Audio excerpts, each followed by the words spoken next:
a fundamentação, mas eu achei por bem expor, apesar de não encontrar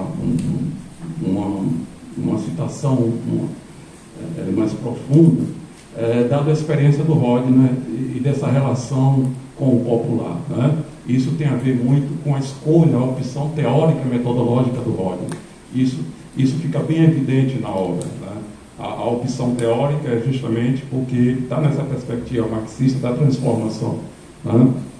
Dessa coisa do abstrato para o concreto, porque ele quer saber das condições materiais de vida dessa população. E aí já faço um apanhado com a outra questão que você colocou, a respeito da superestrutura e infraestrutura. A meu ver, não há uma determinância em Rodney, né, do fator econômico. Em vários momentos da obra, ele fala da dimensão do religioso, do social, do político também, né? Ele não coloca como fator determinante. Ele fala da relação e fala do peso também dessas dimensões, do que na teoria marxista chama de superestrutura, né? É um historiador estruturalista, né? Você não encontra os sujeitos tal como você encontra hoje numa obra thompsoniana. Os sujeitos são as estruturas, é o capitalismo, é o colonialismo, é a escravidão, né? É a opção teórica metodológica dele. Mas você percebe, principalmente nesse aspecto da contribuição das elites. Eles fazem menção à contribuição das elites. É uma obra de síntese. Hoje você encontra essas coisas mais detalhadas nos trabalhos monográficos, né, da contribuição das elites, do papel das elites. Mas ele fala do papel das elites africanas nesse comprometimento, né? Puxando também para a outra questão que o colega colocou ali, sobre o meio ambiente, né? Concordo com você em relação na verdade ele saiu, né? A questão do meio ambiente também está nesse aspecto da superestrutura, né? Não é algo que ele menosprezou ou que ele secundarizou, né? Que ele vai produzir depois. Mas a escolha do Walter Rodney são desses fatores econômicos, dessa base material que condicionaram esse tipo de relações comerciais. A escolha está explícita no começo do livro, né? Ele quer entender, inclusive ele fala das questões tecnológicas, das questões técnicas, bastante também, né? Então, é uma escolha metodológica direcionada para o entendimento das relações comerciais, né? E aí também, dentro dessas relações, está também um conjunto de outras relações que fazem parte das relações comerciais. Tanto é que o conceito dele de desenvolvimento, ele coloca, ele é o conceito mais amplo possível. Aí eu faço uma ponte com a questão do desenvolvimento que você colocou. Olha, ele foi influenciado também, além dos paradigmas que o colega colocou, também pela Conferência de Bandung. A questão dos debates do desenvolvimento estava em dia. Estava em dia a questão do desenvolvimento. O que Kizerbo coloca de que pós-Segunda Guerra Mundial, né? Kizerbo pergunta, mas o que seria desenvolvimento em Burkina Faso? Eu não conheço, evidentemente, nós sabemos o que é, mas a palavra em si, tal. Mas era a tônica que os países, vamos dizer assim, desenvolvidos estão colocando, né? Inclusive se questiona, vocês não conseguem produzir uma agulha e querem independência? Então, cheio de chacota, de preconceito, ele está vivendo todo esse movimento e ele quer desconstruir, né, essas posições. Deixa eu ver se tem mais alguma coisa. Concordo contigo. Talvez a ênfase nas editoras meio que escanteia um problema que é desse espaço. Por que a gente não pressionou pela publicação? Agora eu vou dar um dado aqui. Quando a gente, um pouquinho antes da gente pensar na mesa, eu fiz uma consulta pelas editoras. Quando eu vi essa coisa das publicações de fandom, e muito motivado por essa onda de publicações de autores africanos, caribenhos, etc. Eu falei, bom, deixa eu ver. Eu consultei pessoas em várias editoras, nas grandes editoras aqui do país, e um dos editores simplesmente falou, não, É porque alguém já vai publicar. Eu falei, mas como assim alguém já vai publicar? Vocês sabem se uma outra editora está interessada? Eu procurei sim.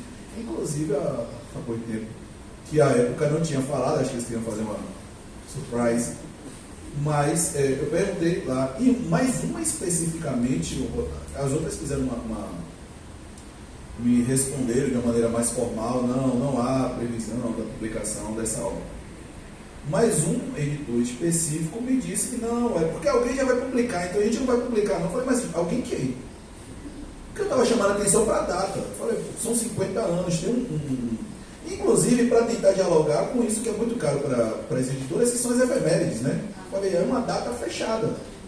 Então, esse é um momento interessante para vocês publicarem. Vocês estão publicando várias obras de outros autores e de outros autores, por que não publicar o Rodney? Ele falou bem. São 50, a gente está comemorando 50 anos do lançamento de como a Europa desenvolveu a África, mas também os 47 anos do não lançamento de como a Europa subdesenvolveu a África. Felizmente a gente teve esse lançamento pela Boitempo, que eu acho que eles trabalharam em cima da edição da Verso, né, essa editora britânica, uma editora de esquerda, publica Peter Lyon, ou Marcus Webb, enfim, publica é uma editora mais de esquerda na Grã-Bretanha, mas isso realmente é um problema. Isso, inclusive, cria um alerta para a gente, né, para que a gente comece a pressionar. Bom, o mercado de editorial, do ponto de vista de publicações africanistas, tem melhorado, mas ainda está longe de ser algo que a gente possa considerar ideal, e é uma coisa que eu tenho discutido muito, inclusive com alguns colegas, né, como a gente tem que chegar em...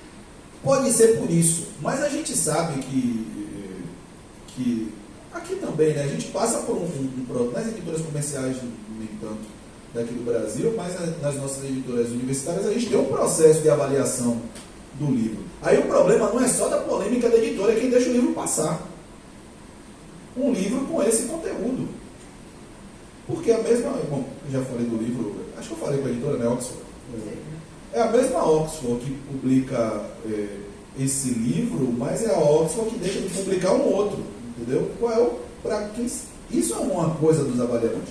Todo mundo aqui já deve ter tido uma experiência, é muito ruim, porque todos nós escrevemos artigos e livros, mas todo mundo deve ter tido uma experiência de, opa, como foi que isso aqui passou?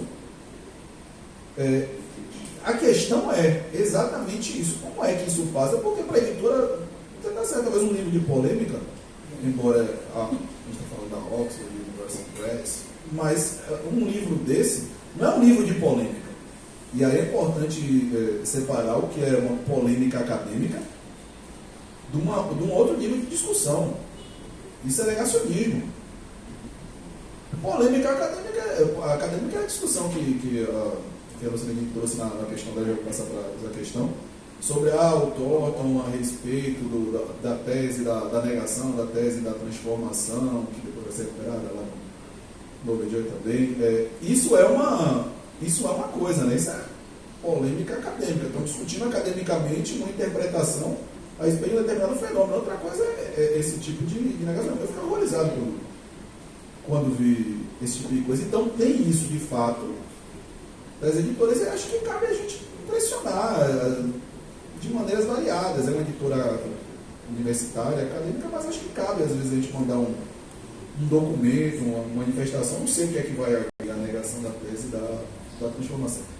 O John Thornton tem uma visão do impacto do tráfico nas sociedades africanas, que ela é bem mais, não sei se suave é o termo, talvez, mas ela não é tão profunda quanto outros historiadores e historiadoras. Eu acho que essa é uma demarcação importante. O Thornton não acha que tem esse impacto todo, ao contrário, obviamente, do Rodney. Então o Rodney está marcando uma posição, como o comércio transatlântico africanos escravizados, ele promove uma mudança significativa, e uma mudança que, como eu disse na primeira parte, está nas bases da transformação do que seria o período seguinte, né?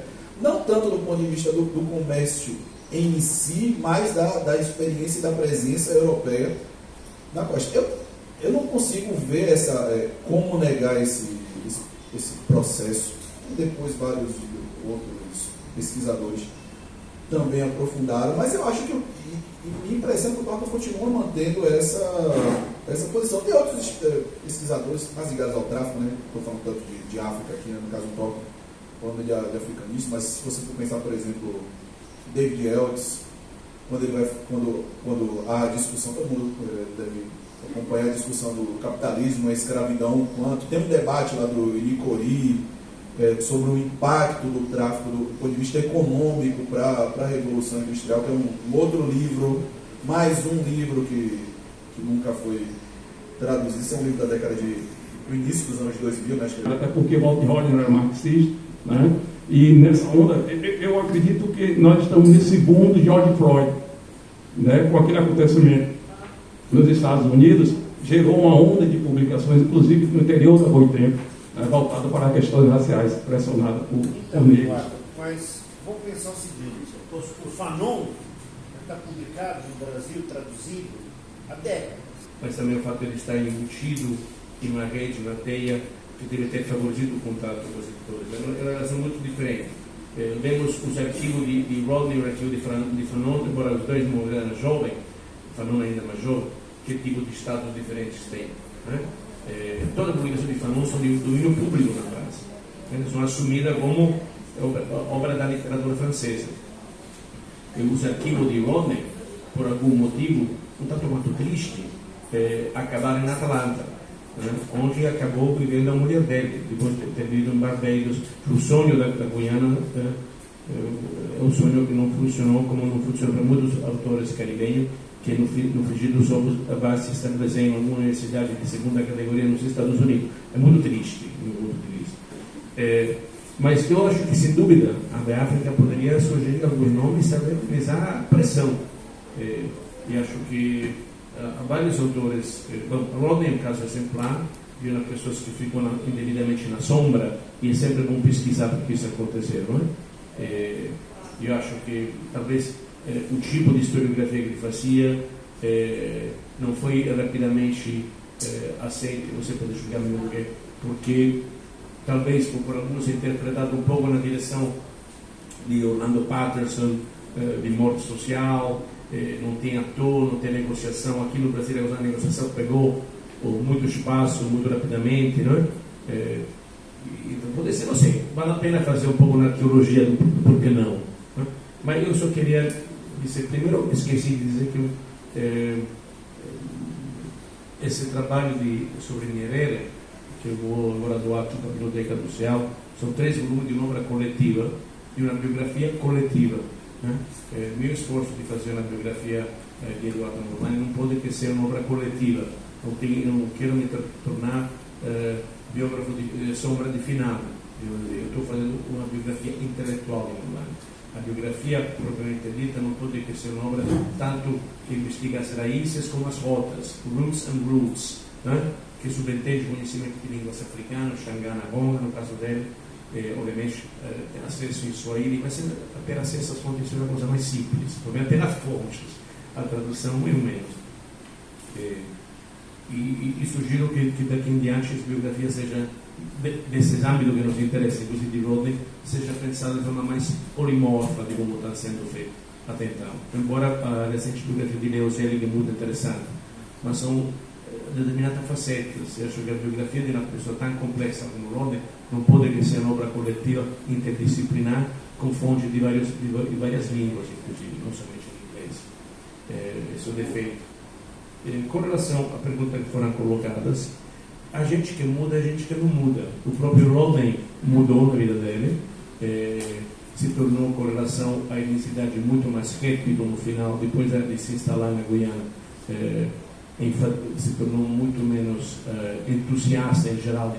Foi primeiro que, assim como houve a Tansa filha e a Nyerere filha, houve um desencanto tanto com a Tanzânia como com Nyerere. Explícito na biografia, conheço bem o Colin, menos bem Jacques. Ele fala de África, depois quando fala de escravidão, depois quando fala de Caribe. Há pelo menos que direito dele, tem ênfase e grau de conhecimento local, de primor os detalhes diferentes, não é? Claro, na Guiana ele realmente trata de algo que ele conhece como o próprio bolso, por assim dizer, não é? E na Tanzânia ele é muito mais cuidadoso e respeituoso. E aqui se dá atenção com o soul. Uma relação de pensa, às vezes de amizade, mas às vezes de muita acidez, que um pouco se dá a dificuldade que ele percebe entre alguns intelectuais de esquerda branca, cujo esquerdismo ele não questiona, mas cuja falta de discrição em se apresentar em um país que está tentando se identificar, se erguer, criar uma classe intelectual própria, ele gostaria de perceber, eu também gostaria, por baixo dos intelectuais brancos, esse que ele chama de justamente o white Marxist party, o fato do marxista branco, um pouco mais de discrição, um pouco mais, às vezes, a capacidade de ficar em silêncio, ouvir melhor os outros, ser mais tolerante com os jovens intelectuais tanzanianos que ainda não têm doutoramento, que não puderam ter doutoramento, mas que talvez tenham algo a dizer de forma ainda não estruturada como deveria. Eu sinto que tem uma, diria quase uma sensibilidade etnográfica que falta em Soul, e que o Rodney gostaria que essas pessoas tivessem, essas pessoas que tiveram trânsito, que puderam viajar, possível que não entendem quanto tem que ficar discreto para permitir que essa classe intelectual local emerja. Dentro de John Soul, você vê que há uma origem diferente em John Soul, onde eu vou falar agora do panafricanismo. Eu estou mais e mais convencido que existem formas nacionais de pensar, que ultrapassam a divisão racial. Os americanos são americanos, brancos e negros, estou sendo brutal. Os ingleses são ingleses, brancos e negros. Os franceses são franceses, falando das grandes escolas. Soul tem uma tradição que se aproxima à esquerda, ao engajamento, mas quase todos, inclusive metal, ele vem de tradição religiosa. O mundo dos brancos que se instalam em Dar es Salaam passam ou pela American Board of Mission, que é a igreja metodista, ou são voluntários, ou são pessoas que vêm de certa. Peter e Cora Wise, eles têm os dois geniais, ainda durinhos, 98 anos, mas perfeito, grande figura da COA, que transita no caso dele, pela saudosa filantropia judaica que não existia nos Estados Unidos. São trajetórias importantíssimas, mas diferentes. Os intelectuais britânicos, o Ranger, curiosamente, ele também ele se cria, hoje, o rhodesiano, eu diria, zimbabueano, um dos tantos que se dá mal, obviamente, como podia se dar mal com Ian Smith, com os precursores de Ian Smith, mas também tem uma trajetória religiosa. Então, eu acho que se queremos ver uma diferença sintética, agora, que eu tentei, entre o pensamento pan-africano, temos o pensamento pan-africano norte-americano, que é hegemonicamente na linguagem das igrejas batistas e metodistas e presbiterianas, com as quais, inclusive, embora Mondlane se crie dentro da igreja presbiteriana, ele, por exemplo, não tem nenhum apreço por essa igreja batista americana, negra-americana e, concretamente, por Martin Luther King, que ele acha nenhum presepero, desculpe o termo. Muito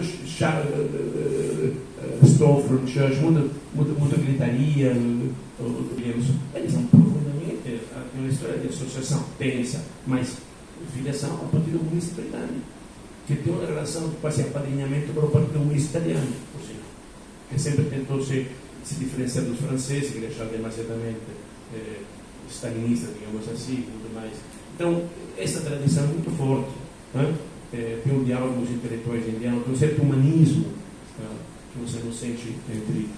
Diria que a carta racial é muito mais radical entre os panafricanistas americanos.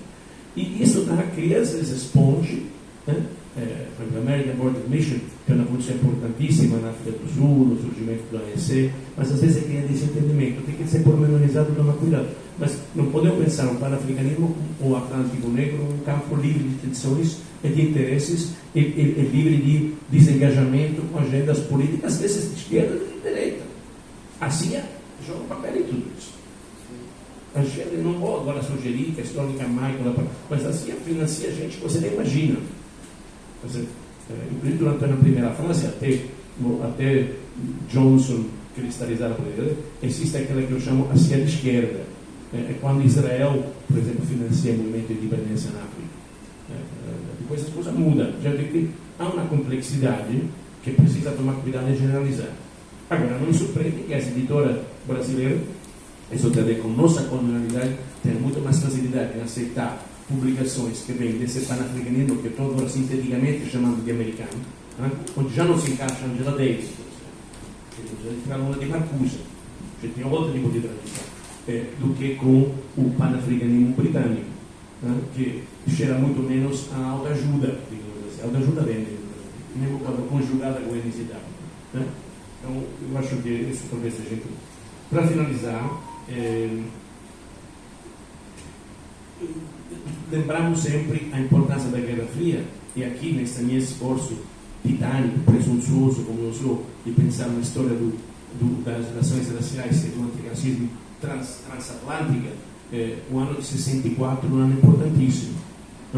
Temos 3 golpes que são determinantes para dar uma facada em Bandung, digamos assim, para finalizar. Brasil, Indonésia, Sukarno, é o fim de tudo, além do massacre dos comunistas chineses, e Mobutu. Então, são uma pancada a partir do qual, por exemplo, Mondlane e outros se encontram sem saber, a terceira via some. E há um processo de radicalização. E aí entra esse curso de Che Guevara. A relação entre Che Guevara e Rodney é episódio. Entre Mondlane, tem fotografia dos encontros, e os dois há uma genuína antipatia recíproca. E isso, em parte, é uma história do machismo. Vale a pena falar. São 2 machos, 2 capitães no mesmo barco, não se dão bem. Uma pesquisa sobre a masculinidade seria útil nesse sentido.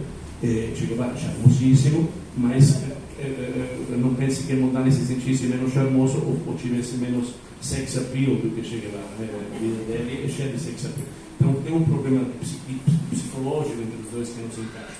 E futuramente, sabe, Che Guevara falece em 67, mas adiante Mondlane viaja para Fidel Castro, para Cuba, e reconstrói uma relação de paixão com Fidel Castro. Não é verdade que Mondlane fosse anti-cubano. Se dá lá um problema de 2 presunçosos brigando, e Che Guevara, que conhece a biografia dele um pouco, os vários diários publicados, a forma de Che Guevara pontificar sobre os africanos, Mondlane não gostava.